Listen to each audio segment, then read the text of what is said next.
وضو کا پانی جو آدمی کے اعضاء سے گرتا ہے اور کپڑے پہ گرے، کپڑے ناپاک نہیں ہوتے۔ حضور کا بچا ہوا پانی صحابہ لے کے چہرے پہ مل لیتے، تم کہتے ہو کپڑے پہ پلید ہو جاتے ہیں۔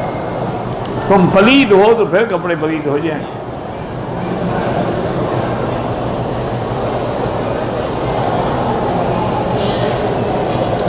اگر شیعہ کوئی ہدیہ دے ٹھیک ہے، لیکن بہتر یہی ہے کہ ایسے لوگوں سے جن کے دلوں میں صحابہ کا بغض ہو، ان سے دوستی رکھنا، ہدیہ لینا دینا نہ کریں تو اچھا ہے۔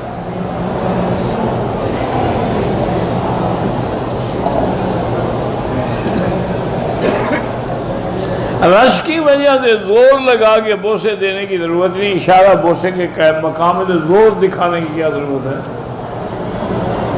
رش یا اشارہ کرو بوسے کے برابر ہے۔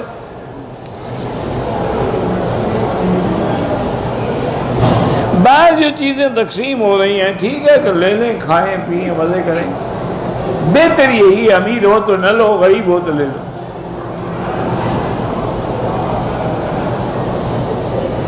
کہتے جی کہ ہر عالم اپنے فرقے کو صحیح ثابت کرنے کی کوشش کرتا ہے۔ پہلے تو آپ کو یہ بھی غلطی ہے، فرقہ تو وہ ہوتا ہے جو کافروں کا ہو، جیسے شیعہ ایک فرقہ ہے، خارجی ایک فرقے ہیں، حنفی یا شافی تو فرقہ نہیں ہے، وہ تو مذہب ہے، مذہب کا معنی راستہ ہے، وہ تو فرقہ ہے ہی نہیں۔ تمہیں جب اصل کا ہی شک ہے تو پھر ہر عالم جو جس استاد سے پڑھے گا صاحب باتیں اس کے گن گائے گا۔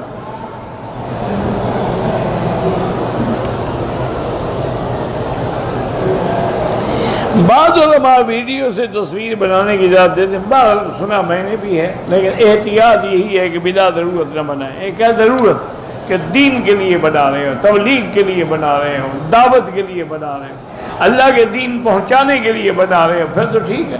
ایک ہے کہ نہیں ایسے ویسے شوق سے بنا رہے ہو۔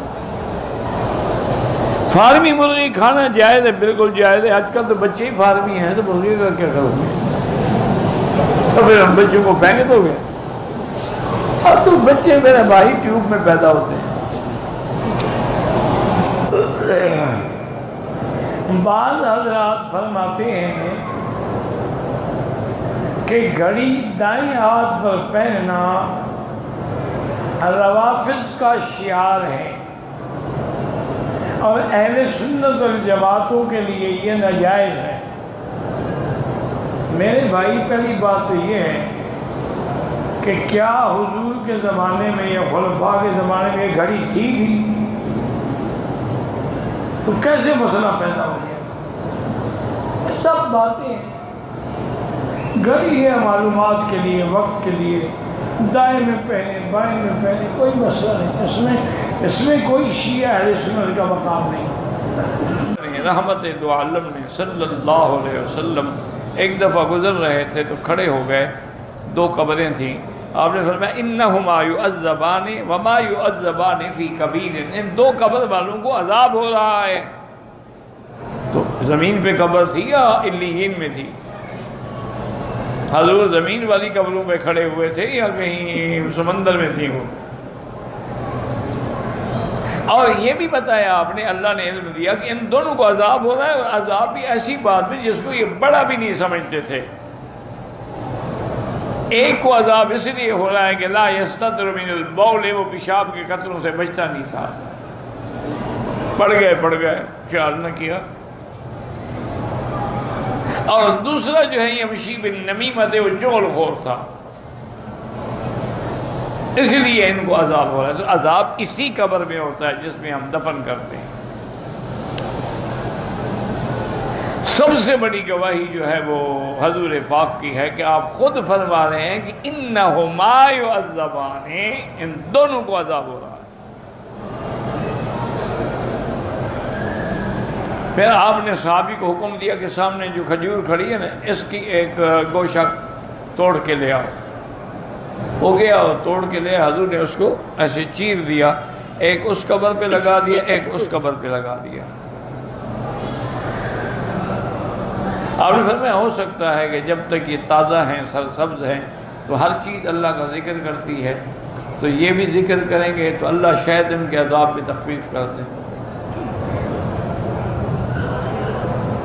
یہ ہماری جو برادری ہے نا، اللہ ان کو بھی ہدایت دے، انہوں نے انہی حدیثوں کو سامنے رکھ کے انہوں نے کہا جی اگر حضور نے کھجور کی شاخیں لگائی ہیں قبروں پہ تو ہم پھول ڈالتے ہیں تو وہابیوں کو تکلیف کیوں ہوتی ہے؟ تو معنی یہ ہے کہ ہر چیز اللہ کا ذکر کرتی ہے، پھول بھی اللہ کا ذکر کرتے ہیں، اسی لیے ہم پھولوں کی چادریں چڑھاتے ہیں۔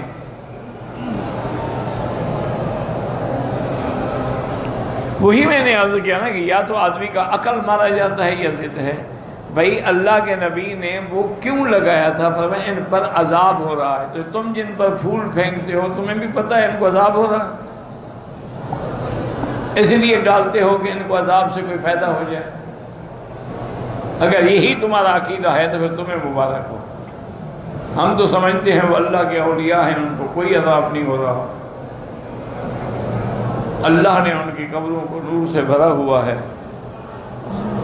ان کے لیے اللہ نے قبروں میں بھی راحت کا انتظام کیا ہوا ہے۔